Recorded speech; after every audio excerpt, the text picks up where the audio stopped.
Um, and I'll call it Studying World Religion and History with Liz McMullen and Friends. And you're my All first. right. Sounds good. So it's like, let me just like, grab a hold of that. Yes, yes. So yes, Queen, yes. Let's do Well, this. I all wasn't right. calling you a queen. I was just. Oh no, I'm cool with that. I mean, I take many titles and am fundamentally unmisgenderable, so it works. I love that as a word. Unmisgenderable? Yeah, well, because people are Oh, so, I want that. I want that on a yeah. t-shirt. I want to tattoo it to my wrist. All right, all right. That's gonna, because I've been thinking I haven't tattooed myself in a really long time. And I've been thinking that I'd like to tattoo bracelets of sorts. Mm. And so you have just made it on the list of All right. things. Possible Like bracelets? like somebody in some really wicked cool font Yeah. writing misgenderable. I like it. Oh yeah, yeah. Okay. So our first part of our discussion today, which is for my conversations kind of thing, Yeah. has a different focal point, and it was very therapeutic for me. So I thank you. But I'd like to start off this particular recording with, and just take it as a starting point and do whatever you want with it. How do you see the shift in culture from hunter gatherer to the Fertile Crescent and to the Nile? And that general area of change, because like my father told me, the thing that birthed not only cities but patriarchy was agriculture. It Mm-hmm. was saying women stay home and do these things, and men go out into the agora, and which is Greek, which is a little further down the line. But they're in the public sphere, we're in the private sphere, and then it just creates a whole dichotomy. Mm-hmm. And I blame it for our current state of things having to be binary. Yes, which I think that's pretty accurate as far as I can tell.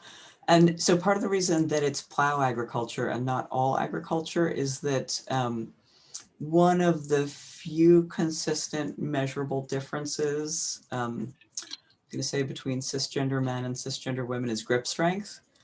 So in general, it's not that cisgender men are that much stronger than cisgender women. Back in the day when everyone did physical labor, everybody was strong. We see a huge difference these days because the men you see on TV have huge muscles and the women with huge muscles don't get cast for those roles, except the extras in Wonder Woman. Like you'll see I want athletic to hang women out with with, them, by the way. yeah, I mean, not Gal Gadot. I'd love to watch her kiss Kate McKinnon in yes. years, but I would really like to just toss her out of the frame and just like attack those abs. Like I those, just I want to see a whole movie that's just all the Amazons on Themyscira doing Amazon things, please. but with a plot, so that I don't feel ashamed of watching it, because otherwise it's just porn. Yes, yes. But anyway, so grip strength is a thing, and grip strength helps with managing a plow. And then the other thing I read theorized is that, when people are doing other kinds of agriculture, they can be carrying children. So anybody could be carrying the children. But with plow agriculture, you're dealing with large animals who could step on a child. So you have to have somebody away with the children and somebody else with the big animal in the plow. So You're then you, teaching me something new. I've never been taught yeah, this concept before. yeah, this is recent. I mean, I read the recent bioarchaeology, blah, blah, blah, all the cool stuff. Because, well, the stuff about gender, the rest of it I skip. So that's kind of where, theoretically we get that division between, the private sphere where the woman is taking care of the children. Just assume I say cisgender in this part of the conversation every time I say a gender. And you've got that sort of external space where you've got men with big animals and plows. And then plow agriculture also can produce much more than is needed. So cities are getting bigger, you're getting more reproduction. In small band hunter gatherers, people are only having kids every like 3-4 years. but now you have so much glut of extra food that people can actually be having kids every year. So you have population explosions. You suddenly, that's why you're getting poverty. You're getting this population density in cities. So I'm it's sorry to radically interrupt you. changing how people live. Yeah, go ahead. Sorry to interrupt you. But dude, I interrupted my own thought of interruption. Um, Now I remember. So my background is like when I started Mount Holyoke, there was political science. Mm-hmm. My last year, they created the major of critical social thought, which is what I would have been. Mm-hmm. And one of the concepts that's bandied about is the state of nature and culture, Mm-hmm. and the tension between the two, and the interaction between the two. And what I thought was interesting at the end of our last recording, you were talking about how the birth of Islam, Christianity, and Judaism were born of finding a solution for a social problem, Mm-hmm. making social justice a cornerstone. And this is just my little soapbox because one of my best friends from my queer youth, Osha, was from Egypt, and the way that she talked about being the excuse me Islamic faith was so beautiful. Mm-hmm. And what I oftentimes I did at my father's knee whenever I was talking to him about history, mythology, religion, whatnot, it was the daddy why. Mm-hmm. Why? And it's like, how do we go from social justice to manifest destiny? How do we go from praying together and having a code of conduct to enforcing behavior? If you want my short but impactful answer, it's because also this change into large urban centers, into concepts of ownership, into patriarchy in general, also took humans out of our evolved developmental niche, which means the way children are raised has been changing, which means that potentially adults are less emotionally secure than back in the day in small band hunter-gatherer groups. So you have a lot of insecure adults, and insecure adults, then when you feel like your survival is threatened, you want to protect what you own. You want to own things. Other people become very other. So from a place of scarcity and insecurity, once people, and early on in the development of cities, you end up with an aristocratic class that owns most of the wealth. And so most people are stuck at the subsistence level. And that creates a lot of insecurity. And it's, like survival is at stake in a different way, in a more consistent way than it was back in the day when we were in small band hunter-gatherer groups, where, you can see it in our stress response and the diseases of stress that people have nowadays. Is that, pre cities and plow agriculture, yes, you could absolutely get eaten by a lion. But if you didn't get eaten by a lion, you could go back to the tribe and discharge that stress and come back into restorative, healthy relationship with everyone. I have, Nowadays, the lion's everywhere, so this stress doesn't get discharged and we don't relate as well. And it's actually physiological, but the I will pause. sorry, because I like my brain gets so excited when I think of these topics. Yes. Like I wish there was some way to like, open up a whole bunch of tabs so that I Hmm. could address all the ideas that are born.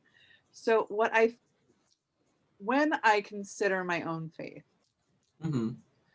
um, I consider myself a form of Christian, and my focal point is of a loving God, Hmm. and my interests have been what Jesus has said and done, who he was, what kind of Hmm. man he was, and what example he was showing, and the people with whom he spent his time. He spent his time with outsiders, prostitutes, Yeah. Yeah. lepers, people who were ill, people who were shunned. If you kind of if you like bounce a little further, you know, east and consider faiths that created an entire caste system of the unclean. And I'm not bringing up that faith because I don't want to cast aspersions, but that notion Mhm. that you are permanently marked as unclean, that that's intense. I think Mhm. that's intense. Yeah, and And as you point out, Jesus very much cuts across those lines, in the areas where I would say Christianity is working well, yes, that there aren't people who are it's like permanently unclean. it's like the difference between uh the of course I'm like grasping for it even though I got a master's degree at a Catholic college, and it'll come to my brain at some point. Not Dominicans, the I'll think of it at some point. Um, so I had this paper that I had to write in my Mhm. introduction to political science class, and my favorite professor actually had your haircut. Now that I think Oh, about it, just excellent. looking at you, epic. And her name was Professor Joan Cox. She was the chair of the political science department at McMullen Mhm. College. And she is just I could spend hours with her and never have Nice. enough. And what she had asked us in the essay was to choose two political philosophers in the worlds that they live within Mhm. and determine where you'd want to be. Hmm. And so I took the diametric opposition between Plato and St. Thomas Aquinas. But Mhm. no, St. Augustine, not St. Thomas. Hmm. Yeah. St. Augustine. So Thomas Aquinas is not that bad. Augustine was a sinner who became what he was. Mhm. And but my bottom line was I would have liked to have lived in Athens, but only if I were a white man. Right. Only if I was a white land owning, Mhm. powerful person who had the privilege of spending life pondering things. Yes. Because women, like, what if I were to choose, if we're going to the Greek world, if I had to choose between Athens and Sparta, I would go to Sparta, mostly because they saw, in order to create strong armies, both sides of the genetic, Mhm. it's not even just the genetics, it's you know, the Platonic idea of the ideal society is actually very closely aligned with the Spartan ideal, which is to have children in common, as in after a certain age, you're not in your birth home, you are Yeah. raised amongst the other children. And there obviously there's social stunting things part of that, but women in Sparta were fed well. Mhm. They were allowed to be athletic because strong athletic women will make strong athletic babies. Whereas it seemed as time went on in Athens that women just became subsumed. And then you look into the Roman Empire, like, this is fictional but based on history. Mhm. It's a series called I Claudius. Hmm. And the limiting nature of being female, whether it's in the um, Greek Empire, the Roman Empire, same difference in Mhm. size, right? Yeah. So, I mean, like, in order to get power as a woman, you had to kind of parlay it. It's kind of like the Dangerous Liaisons with Glenn Close. Mhm. She's talking about how she would have her hands underneath the table. And if she was furious, she'd like press the tines of a fork against her skin Mhm. so that she could suck it in and not react. I think also, though, since we're looking across the broad scope of world history and the world itself, we have to ask, um, what other kinds of power are there, and how do we want power to operate in the world? Because the kinds of power you're describing in Greece and Rome are only one kind of power, and they lead to certain outcomes that we're now experiencing that we may not be that happy about. So is like, what are all the kinds of power, and how do we want to think about that? Because there's there is certainly a Western civilization model that has colonized the world, but that doesn't mean that it's the best or that we should keep doing it, or that, that was a good thing to happen in the first place. So since you mentioned the C word, have you seen John Leguizamo's one-man show about Latin American history? Mm-mm. I think it's on Netflix. Cool. And part of the birth of the show was that his son wanted to know his history. Oh, nice. And the more that, like, people think of John as a comedian, but the more he's intellectual, he's a very bright man. I'm sure. And the more he learned, the angrier he got. Yeah. And, the mass genocide. Mm-hmm. And we oftentimes, at least when I was initially taught in academic settings, when we're talking about um, people who were here first, Yeah. um, it's always that conflict between their, the same way that some Jewish people speak about Arabic people not taking making the most of the land, therefore that land should be taken away. Like, Yeah. this is total bullshit. Anyway, Yeah. so but the concept of manifest destiny, I can steal your land because you are not using your land in a way that God wanted you to. What the fuck ever. Right.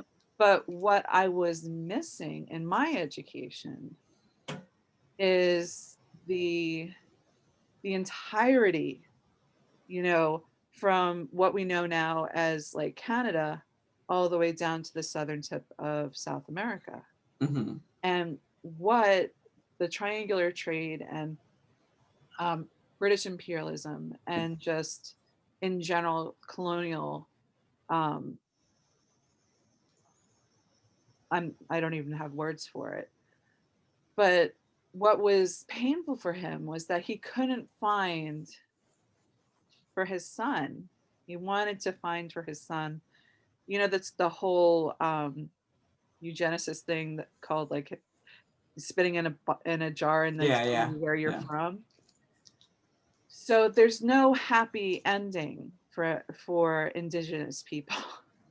There's no like, oh, we've noticed that you seem to come from some part of Africa, then you're a part of some part of um, the triangular trade. We noticed that you've been colonized and abused, raped and killed and stolen from here. That's not a happy story. Like when they're doing that, when they're doing the, I'm not going to mention the companies, but when their companies are like, it's going to be so awesome. You're going to find out about your background. Oh, you're like 30% Scandinavian, or you're like, like you're from this particular part of Italy. And it's like amazeballs, right? Ilya did it. And Ilya's Puerto Rican on both sides of her family. And it basically showed the map of colonization. Yeah. Yeah. So it's a very weird thing. And I don't even know how they decide what genetic markers are connected to nations. I don't understand the science. Yeah. Neither do I. I'm like, Um, how exactly are they making those kind of things? I'm sure it's very sciencey. Oh yeah. And Yeah. there are reasons Yeah. behind it, and there's probably But I like, think yeah, go I'm ahead. hoping on the Sorry. whole, as a culture, it makes us better talking about what actually happened historically. Because I think there's also, for those of us who are white people, to be like, oh, am I going to find out that I had slave owners if I do my genealogic, like, what awfulness am I going to find in my own family, and how do I need to be responsible about that?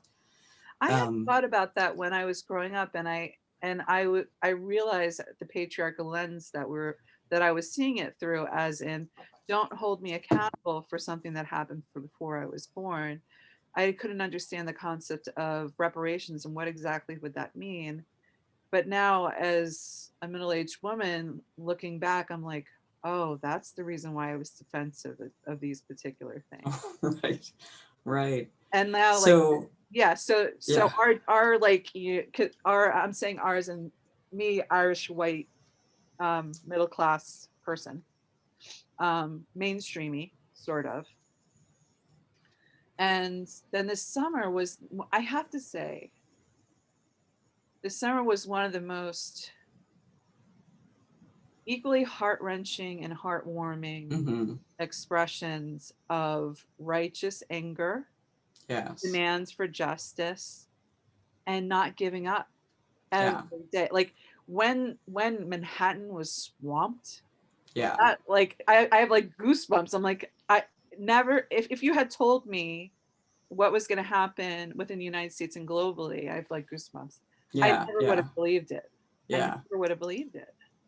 Well, yeah, and I'm in Minneapolis, so the summer was very much like, okay, who needs what? How do we get it to them? How do we support everybody? Let's make this work, especially in the middle of a pandemic. Like, oh, I was very much like, oh, it's now? It's happening now? Okay, okay. Like, let me go get my instruction steps for what to happen, do when the revolution happens. I'm Yeah, so excited by it. I know that the genesis of it is horrible, but I am so, I was like, one of the things I was thinking of is, if it were not for COVID keeping people unemployed, yeah, it would not have been possible for many of those people to be on the streets. yeah, yeah. And I so think, I don't oh, know, go ahead. but I, it's just, I found it to be inspirational, terrifying, horrifying, making me cry and cry and cry and cry for a lot of different things. You know, that poor old guy is just walking up to somebody and he gets knocked down and his head cracks open. Or, you know, a vet who's just saying things and they take out billy clubs and start killing, not well, yeah. Yeah, yeah, Or, you know, I feel like, you know, Putin's been giving Trump so many ideas, because having people without any insignias, pulling yeah, them into yeah, cars, I'm yeah. like, that is next level totalitarianism. And I know he's too stupid to have come up with any of that shit. Yeah, yeah. I feel like I'm gonna say in an odd way, I feel relief in the sense of it's like living in a large family where some of the kids were being abused, and now we all know that we're in an abusive family, and can take, you know, like, and it's becoming clear who's been taking the worst of the abuse. I mean, it was clear. I'm not saying it was not clear, but it's being opened up in a new way that allows for new actions, I'm hoping. The other thing that I found kind of anachronistic was, I think it was, I can't remember, it was in Portland or Seattle, but it was the Wall of Moms. Mm, Goosebumps. You know, because they're like, you know, I'm not going to let you hurt these people because our bodies hmm. are more protected than their bodies. Yeah, yeah, So, like, I thought that was beautiful. yes, And I thought that um that it was such a representation, the entire, all these movements were everybody. It wasn't like with John Lewis, like, you know, getting his head cracked open. And, you know, a lot of the civil rights movement was phenomenally dangerous and yeah, lonely, and yeah, very, very, very little white people were involved. And how one of I can't remember who said this, and I think it might have been Joyanne Reed, and she said, it is revolutionary that they grew old. mm, Like that John Lewis and Elijah Cummings, that they lived to be old men and to die from, you know, ailments that older yeah, people die from. That, and the other thing that it didn't occur to me until, like, we've had all these examinations, like, and I know I have an MSNBC problem. And that I watch, like, during the summer I watched a whole lot of it. And I didn't even really think about how Martin Luther King was not what white people were lauding him to be. Mm, Just like I was talking about in a previous interview about how people pick and choose what they want. yeah. Like, ooh, this inspirational, loquacious, brilliant, inspiring, amazing, prescient leader said all these things, but they like to forget the radical parts, where they'll talk about Rosa Parks reducing her to where she sat rather than how she lived in the movement, Yeah. Yeah. or the fact that there are thousands of nameless, faceless Black women who were never, I mean, Black history is so hidden, Hmm. but like one of the, aside from Native Americans, one of the least protected class of people in our country is Black women. Yes. And it Yes. kind of, I think it's important to know that it exists, and it's somewhat, and but it breaks my heart that there are women we will never know who died. Hmm. We'll never know the hours that they spent, the sleep that they lost, the risks that they took. And like, this is not my language, um, but they talk about a lot of different films in which I think it was Spike Lee called it the magical Negro, Mm, where yeah. they have this character, driving Miss Daisy, Green Book, um, Green Mile, um, but um, Shawshank Redemption, like that somehow a Black character is going to help a white character become self-actualized, and that is like that catalyst is their role. And even though these are inspirational things, they're not there to make us anything. Right. Right. We're That's responsible like for our own homework and test yeah, taking. yeah. So that's Yeah. a Yeah. trope. That's a Yeah. trope. And even though those are inspirational, it kind of it is an Also, erasure. It's an on erasure. an important side note, Key and Peele have a good comedy Yes, sketch. yes, Yes, yes, yes, about yes, that.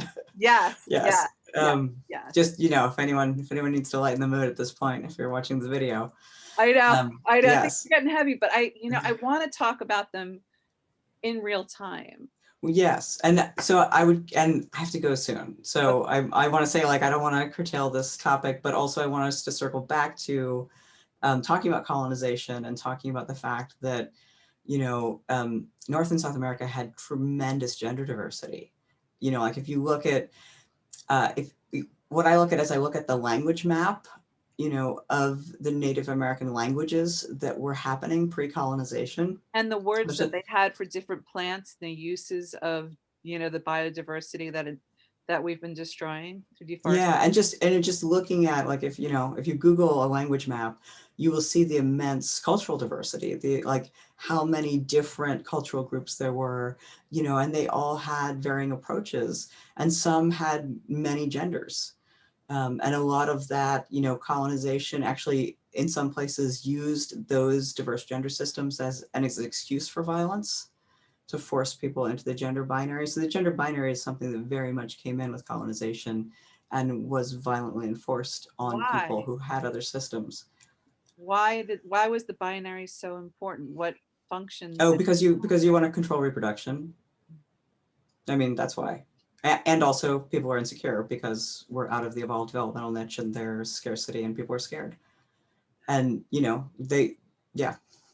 so if there, because I could talk about this forever, is there one thing that we haven't spoken about, but that you find valuable in discussions about um, colonization, um, power structures, patriarchy, binary, those kind of things? Is there something, is there a truth that's something that's stricken you, let's say this summer, that you've learned that you'd like to share, like in real time? Because we'll forget. Yeah. Yeah. Oh, like I'd be a terrible person to write like a memoir because I forget everything.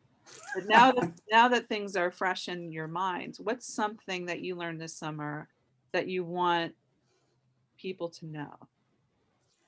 Um, I'm gonna accidentally give you three things, but here they are. I mean, it's some of it's things I've been working on for a while that are coming to maturity, so I'm gonna cheat a Bring little. them to fruition. Yes, yes. So one thing is that humanity is beautifully diverse.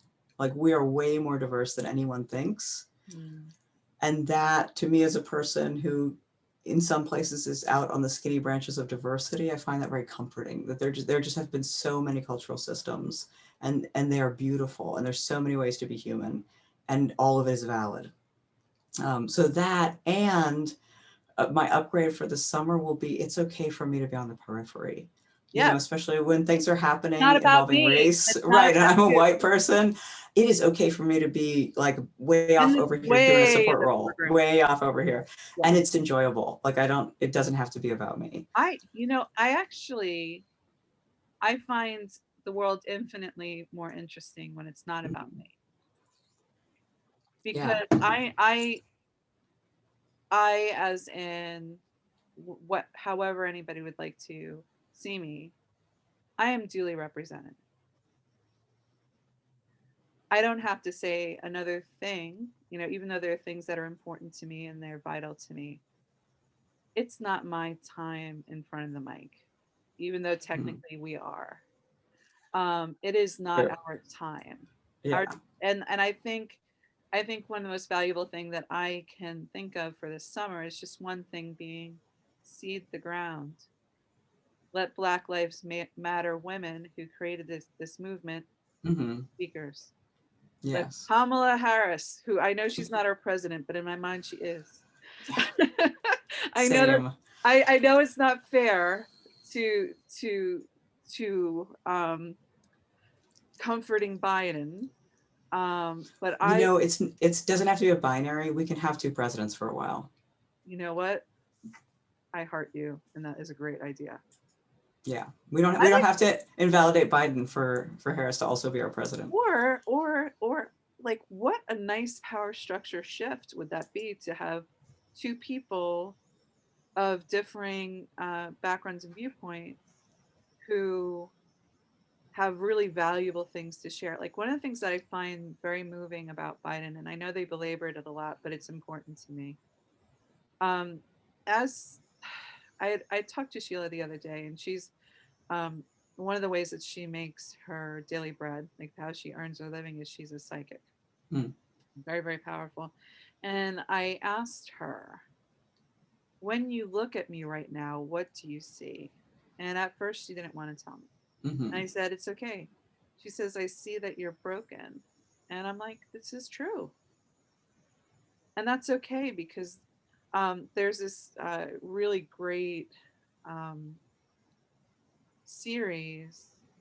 And this one character, she had been fractured by so many things, both romantically and friendship wise.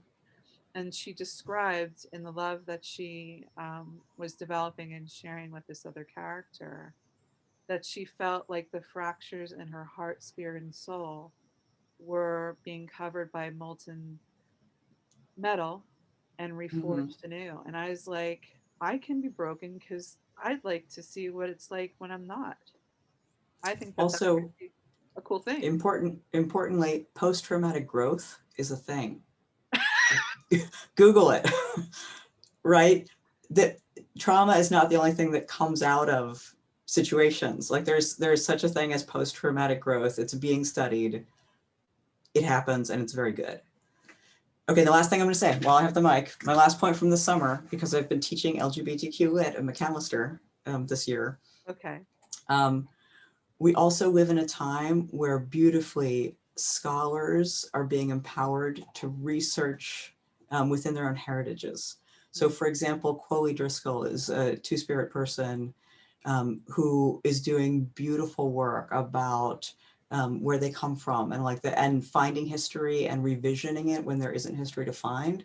So, and we've had this for decades, but I think we're hitting a critical mass where anything that you have questions about in North and South America, you can find someone who is very authentically doing the research and discovering things that we may have thought were lost that are not actually lost. So I'm going to put you on the spot because I'm mean. Okay. I think it would be very useful for us to have a few of these discussions as a series on YouTube, where we kind of like I feel like this was like a almost like a survey, Yeah, like a just like so much ground was covered. And there are a lot of things that I'm going to be a little bit more thoughtful planning wise, like have like to, I'm very tangent. I'm a planner as a writer. yeah, As an interviewer, I'm very tangential, and that sometimes creates interesting things. But what I'd like to do, um, in at some point whenever you have time, is to talk a little bit more about what you're teaching, yeah. because Uh, I think that needs to have a bigger footprint. that sounds cool. Let's discuss. Let's Yes, think. I'm gonna let you think about it and then send me a plan and then we'll see. I will. I will. And I Yeah. just want to thank you for giving me so much of your time. And I really enjoy your company. Thanks. And I found you some Anana quotes. I'll just send them to you sometime in the next like weekish. If you don't see them, ping me because we're towards the end of the semester, so I'm a little scattered because there's a lot of No, stuff that's going on. fine. That's fine. This is So yeah, wonderful. And we'll yes. keep in touch. And thank you so much. Keep me posted on your midlife journey of discovery. Yeah. Right? Let Right? me know as you I complete your will. developmental tasks. I'm curious. I will journal, and I will share my journaling with you. Excellent.